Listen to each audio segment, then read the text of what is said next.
I came home from a weekend hiking trip to find nothing but a stump where my 60-year-old oak tree used to be. No warning, no note, not even a damn courtesy call. Just sawdust, a notice from the HOA taped to my door, and a knot in my chest I can't explain. That tree wasn't just shade.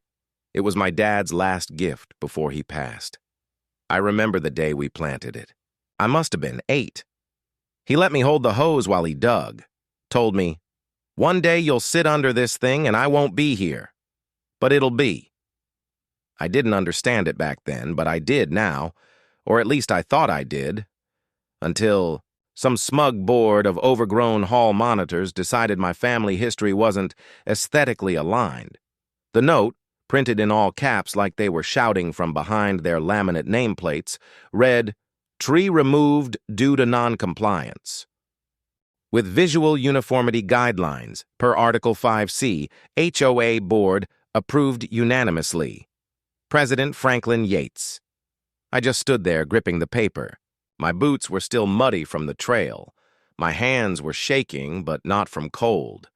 My dad's tree was gone. And all I got was a bureaucratic memo. I dropped my bag, walked straight over to the stump, and sat down on it. It was still warm. From the chainsaw and the smell of raw wood hit me in the gut. There were no neighbors around, just me, the silence, and the outline of where roots had been. The next morning, I walked into the HOA office, just a glorified room next to the HOA clubhouse, where they stored their community improvement folders and pastel binders of bylaws. Franklin Yates was there, sipping a flavored coffee and reading the newsletter like nothing happened. I knocked once on the doorframe. He looked up, half surprised. "Oh, Mr. Lawson," he said, as if I'd stopped by to discuss lawn fertilizer. "What, happened to my tree?" I asked, point blank. Frank leaned back in his chair and gave me that patronizing smile only HOA presidents seem to master. "It was obstructing sightlines," he said. "Several members raised concerns.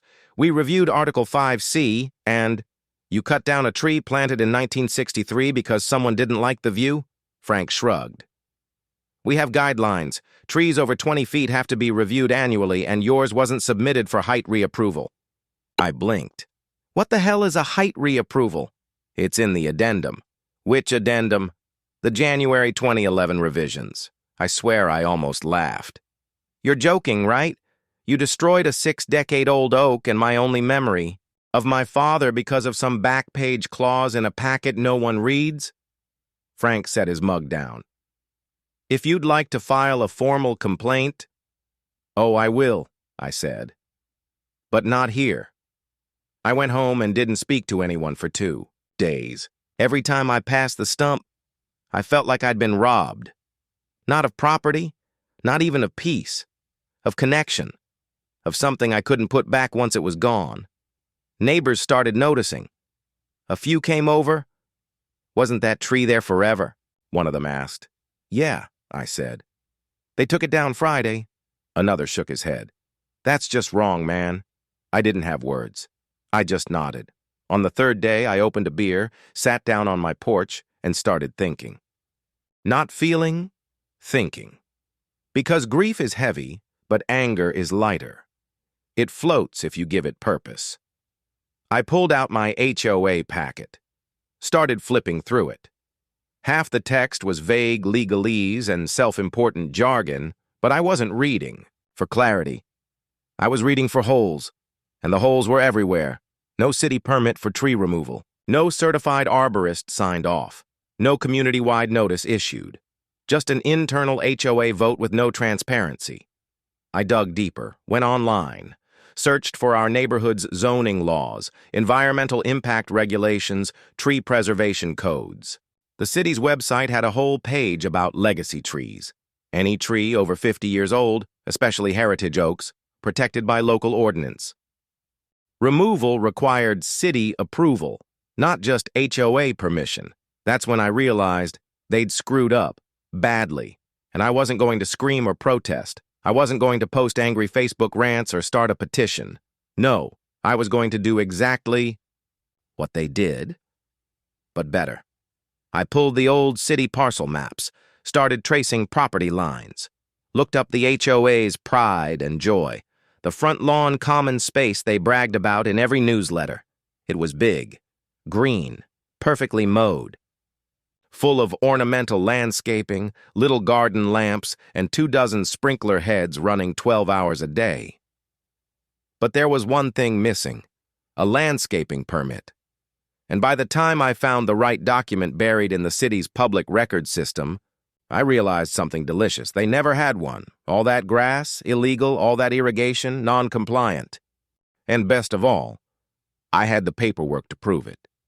I sat back, cracked another beer, and looked out across the empty space where my father's tree used to stand. They wanted to cut something living out of my life? Fine. Let's see how they feel when I cut the living heart out of theirs. End of chapter 1. There's a different kind of rage that comes when someone doesn't just cross a line. They pretend they didn't even see it. I didn't sleep much that night. The more I flipped through files, city regulations, and environmental statutes, the clearer it became. The HOA didn't just make a mistake. They broke the law, but with that smug confidence that comes from never being challenged. So I made it my full-time job to challenge them. Next morning, I drove to the city planning department with a thermos of black coffee and a folder so thick I had to rubber band it shut. I figured if I was going to war, I needed allies who spoke fluent code violation. The guy behind the counter looked young, maybe mid-20s, glasses, clean shirt with coffee stains. His nameplate said Trevor. He gave me a "what now" look like. He'd seen too many angry contractors that morning. "You look busy," I said. He raised a brow. "What gave it away?" "I've got a question about historic trees being removed without city permits." Now that got his attention. Within minutes, we were at his computer pulling satellite views of my block, verifying the age of the tree using a public arborist survey from 2 years ago. And yes, it was labeled as a legacy oak, planted, pre-1970, species Quercus virginiana. Trevor scrolled down. "Yeah, that's protected under Ordinance 6.4c. Nobody, not even an HOA, is supposed to touch it without formal review and inspection." "They didn't touch it," I said. "They butchered it." He blinked. "You got photos?" I pulled up the images on my phone. The stump, the sawdust, the stupid HOA notice still taped to my door. Trevor let out a soft whistle. Yeah, they're screwed. But I wasn't done. I told him about the HOA's fancy front lawn. Perfectly manicured half-acre of emerald green grass that never browned, even in drought. A place they held barbecues and fundraisers, a spot they used for every photo in their annual community brochure. "I don't think it was ever legally approved," I said. He tapped a few more keys. After a pause, he leaned in. "You're right. There's no landscaping permit on file for that parcel. They filed something in 2009, but it was for a low-maintenance xeriscape layout. Not irrigation, not sod, not lighting. Is it enough for a violation? Depends how loud you want to be," he said. "You could file a formal environmental review request. If the inspection finds unapproved water fixtures or non-native plantings, they might be ordered to revert it, or even remove it entirely." I tried not to smile, but I think he saw it anyway. "You know," Trevor said, "most people who come in here are mad about trash pickup or fence height. This is different." "Yeah," I said. "This is personal." That same afternoon, I filed the review request, anonymously. I wanted this to be quiet, methodical. No shouting matches, no neighborhood drama. Just a clean, legal removal, the same way they'd taken my tree. Cold, efficient. Then I sat back and waited. 3 weeks passed. The HOA newsletter rolled out like clockwork. "Welcome to spring. Lawn contest coming soon." Complete. With a front-page photo of Franklin Yates posing next to a tulip bed like he personally invented horticulture. I stayed quiet. I waved at neighbors. I mowed my lawn. I watered the stump like a grave. And then, on a Tuesday morning in April, a white city vehicle pulled up to the HOA green. Two officials got out, one with a clipboard, one with a moisture probe and camera gear. I watched from across the street, pretending to sip coffee. They spent over 2 hours inspecting the area, checked sprinkler heads, measured slope, took soil samples, snapped close-ups of the turf. They even took a water pressure reading from the irrigation manifold hidden behind a fake rock. By 11 a.m., they were gone. By 3 p.m., the HOA board's private Facebook group, which I had a burner account in, was on fire. Why is the city here? Are we in trouble? Frank says it's a random check. Nothing to worry about. Sure, Frank. Keep smiling. That Friday, the letter arrived. A full-page directive from the city's Environmental Compliance Division addressed to the HOA board. Unpermitted alteration of a common-use green space without municipal approval. Immediate cessation of irrigation systems. Mandatory removal of non-native turf. Restoration to approved xeriscape standards within 60 days. Fines pending upon non-compliance. Boom. The board held an emergency meeting the next evening at the clubhouse. I showed up early and sat in the back row, hood up, quiet as a shadow. Frank paced in front of the chairs like a frustrated teacher. His usual charisma had cracked into open panic. I assure everyone, this is a misunderstanding, he said, voice tight. We're in contact with the city and we'll appeal the order. Is it true we might lose the entire lawn? Someone asked. Frank winced. Temporarily, maybe. Depends on negotiations. Another resident stood up. You removed a man's tree because it was too tall, and now you want sympathy because we might lose some grass. Frank flushed red. This is different. No, it's not, the man said. This is karma, people murmured. I didn't say a word. I didn't have to. That night, I walked home under the orange glow of the streetlights, passing the silent front lawn that used to be their pride and joy. Now it was just grass waiting to be evicted. I stopped at my stump again, put a hand on it. The surface had started cracking, weathered now by sun and time. But soon, they'd know what it was like. To lose something rooted, not in sentiment, but in arrogance, and I had the paperwork to back every inch of it.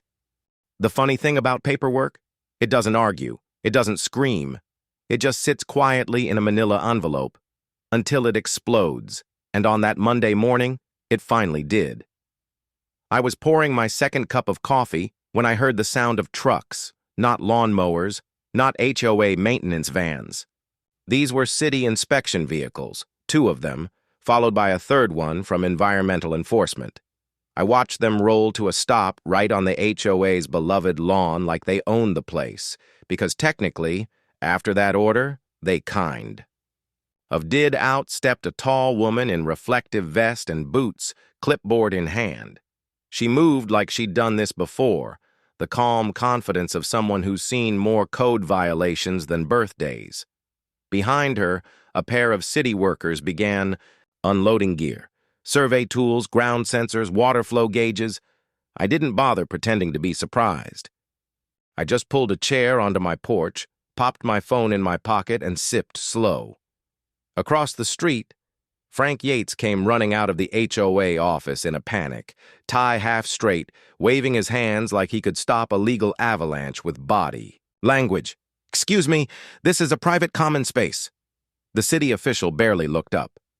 Sir, we're here under Code Section 12B and Ordinance 6.9E. You've been issued a restoration order. This is standard process. Frank tried smiling. That brittle HOA smile that says, I'm important, and this must be a mistake. I think there's been some sort of error. No, sir, she cut in. There's documentation of unpermitted turf replacement, illegal irrigation, and non-native planting across nearly 0.4 acres.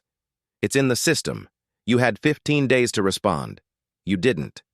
I swear. I saw his shoulders sag a full inch. Residents began gathering nearby, phones out, whispering. You could feel the air change, that moment where people realize the emperor has no permit. By noon, the city taped an official compliance violation notice to the front of the HOA clubhouse. Bright orange. Couldn't miss it if you tried. Frank looked like someone had kicked his sprinkler head. At 3:00 p.m., another HOA meeting was called, this time not in the clubhouse, but in the open, in front of the lawn. Irony has good taste. I showed up late, leaned against a tree, a legal one, arms crossed. Frank stood in front of a cluster of residents, wiping sweat from his brow with a HOA-branded handkerchief. His wife hovered behind him, muttering under her breath, eyes darting at everyone like we were all suspects.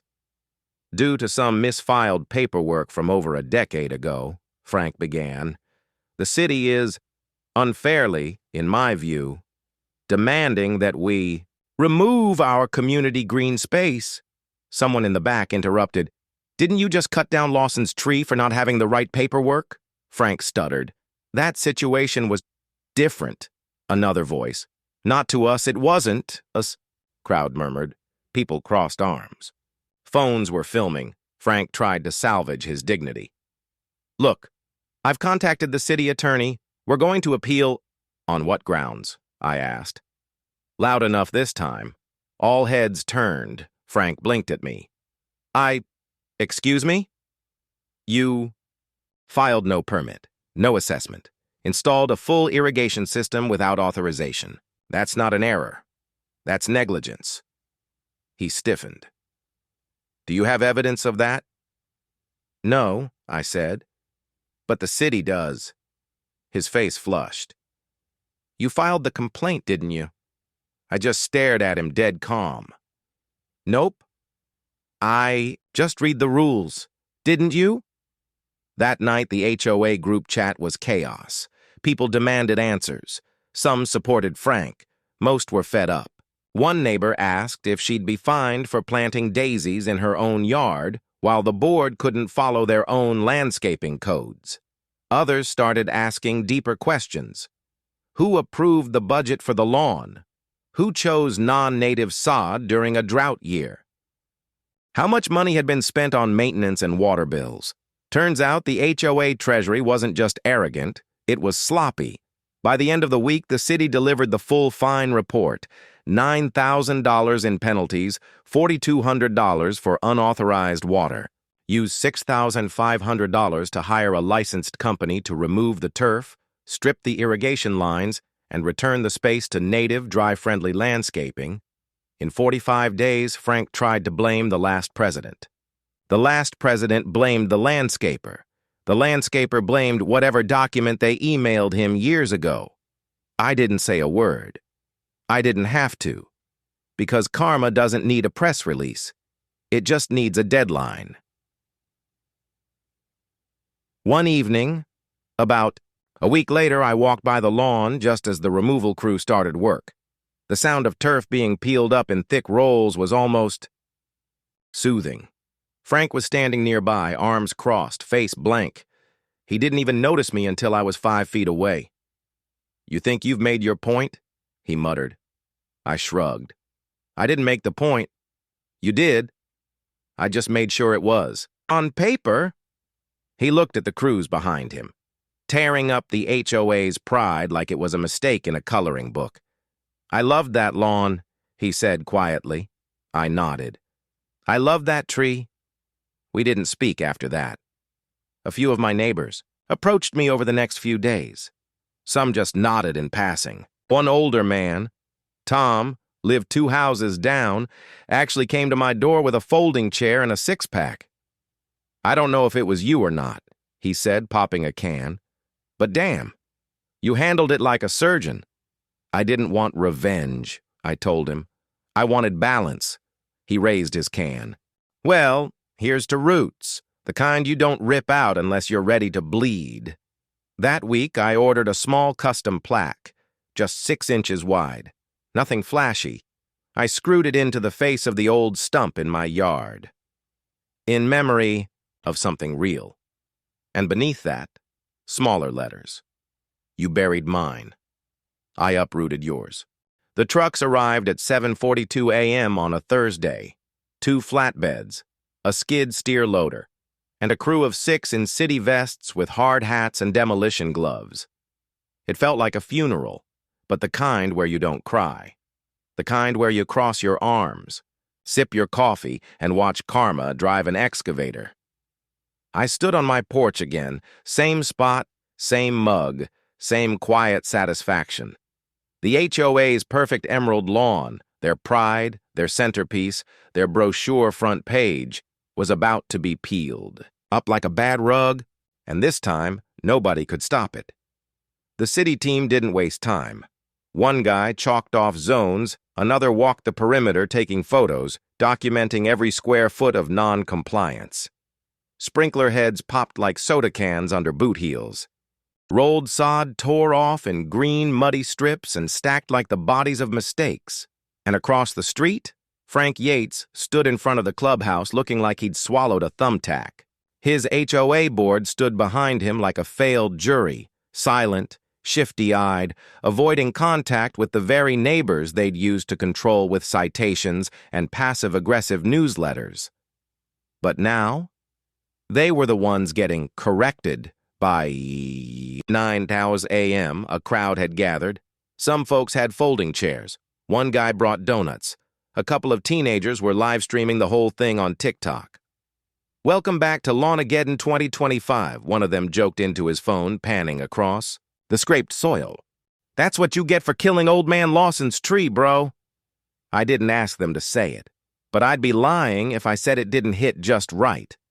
A woman named Diane from the east side of the subdivision leaned over toward me. "You really think they'll take it all out?"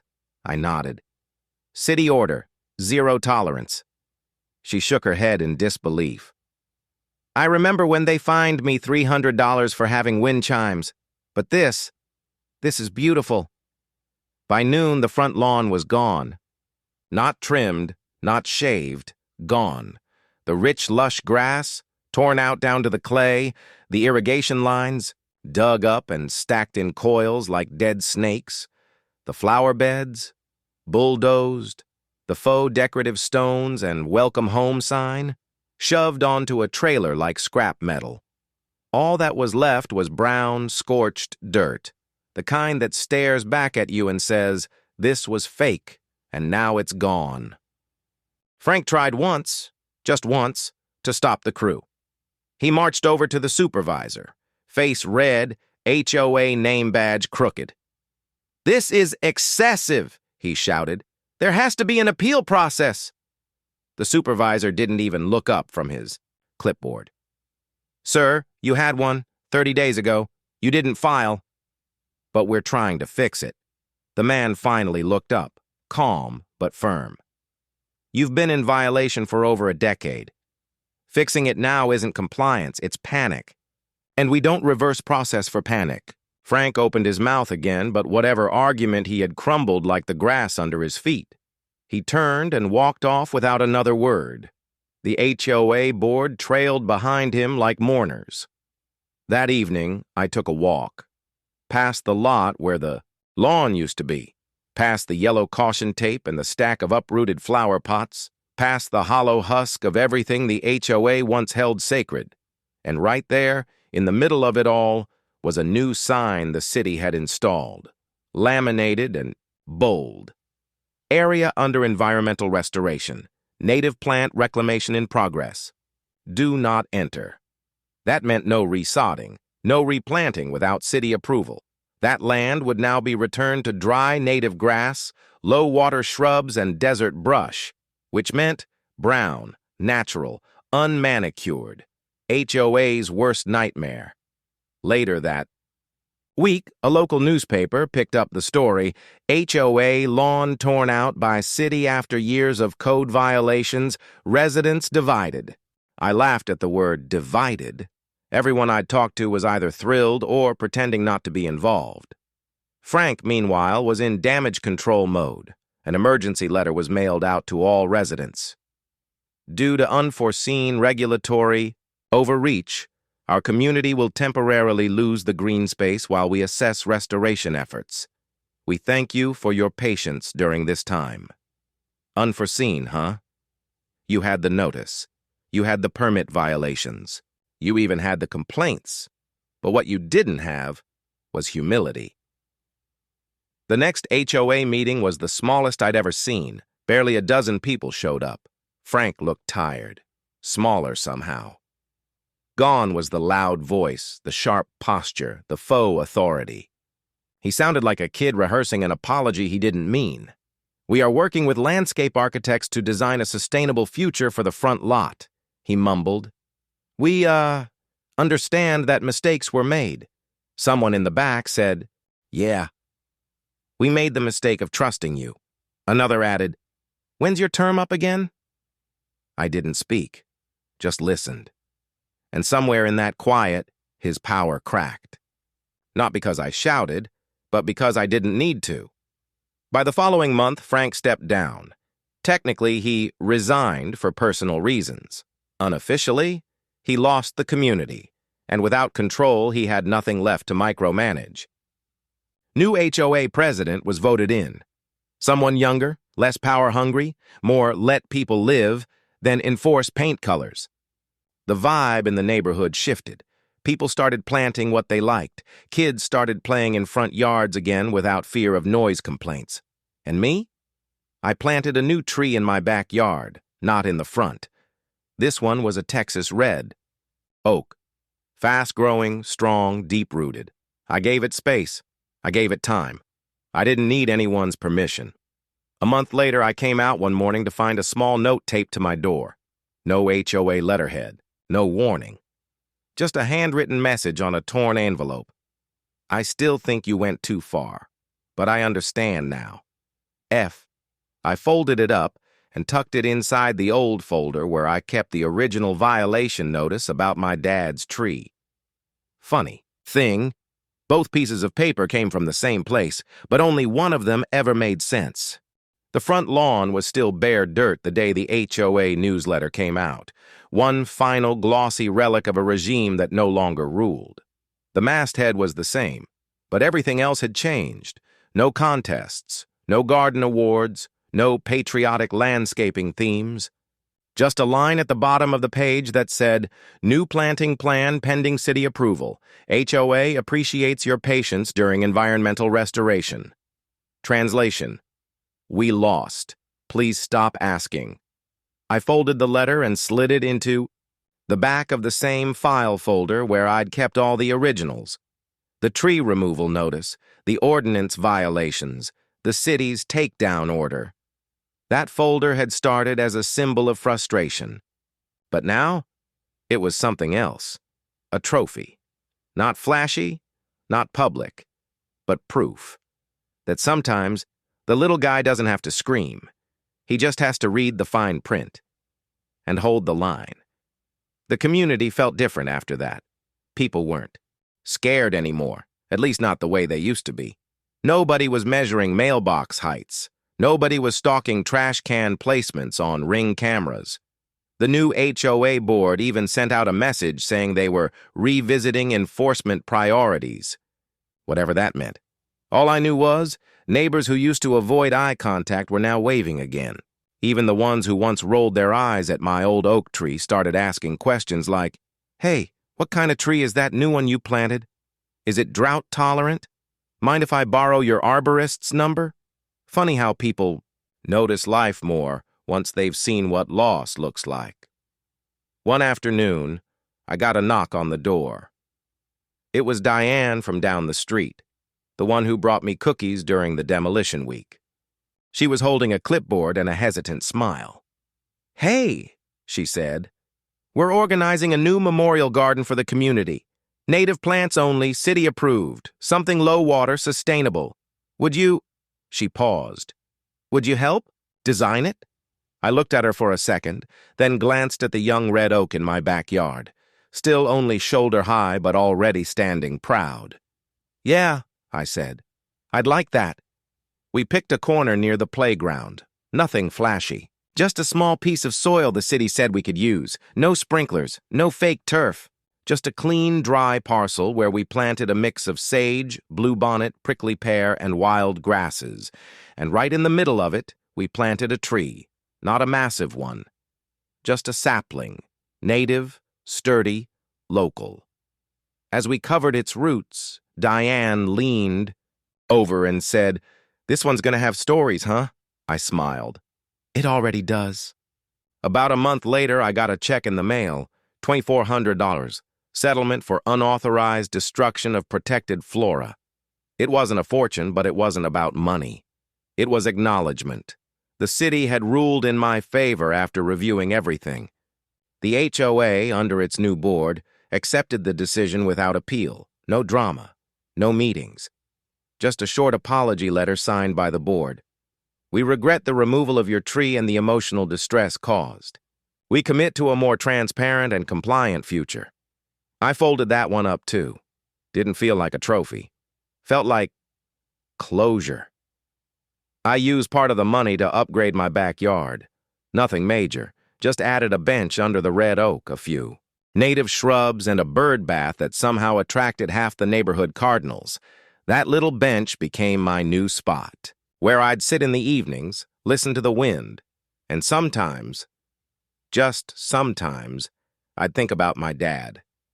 He'd have laughed at how much noise one tree could make after it was gone. One Saturday evening, I saw Frank walking down the sidewalk with his dog, alone. No clipboard, no polo with the HOA logo, no aura of authority. Just a man, tired maybe, nodding at people who once nodded out of fear, now out of something more neutral, or indifferent. He paused when he reached my gate. The dog sniffed. He didn't speak for a long time. Then finally, "I read the city report," he said. I didn't answer. "You were right," he added. I let the silence hang a little longer, then gave a small nod. "I didn't want to destroy anything," I said. "I just wanted you to understand what it felt like." He looked at the red oak, then at the empty front lot behind him. "Trust me," he said. "I do." He didn't apologize directly, but maybe that was enough. Not everything has to end with a handshake. Sometimes just a crack in the pride is enough to let the truth in. The neighborhood kept evolving. More native plants, more casual gatherings. People began to feel like owners of their homes again, not tenants in a dictatorship. The new HOA president actually stopped by my porch once with a cup of coffee. "No citations," she laughed, handing it over. "Just thanks. You woke us up." And the land where the great green lawn used to be, it became something better. They named it Restoration Commons. Not flashy, not landscaped with expensive non-native grass. Just a place where real things could grow. People planted little plaques there in memory of pets, grandparents, even one for the HOA's old ego, which I'm pretty sure was a joke from Diane. But my favorite was the one small wooden marker someone placed in the back corner, under the shadow of the memorial tree we planted. Green isn't always good, but roots never lie. It made me think. My dad had once told me something about trees. Something I didn't get back then. You don't plant them for shade today. You plant them so someone else doesn't have to tomorrow. I used to think that was about family. Now I know it's about community, too.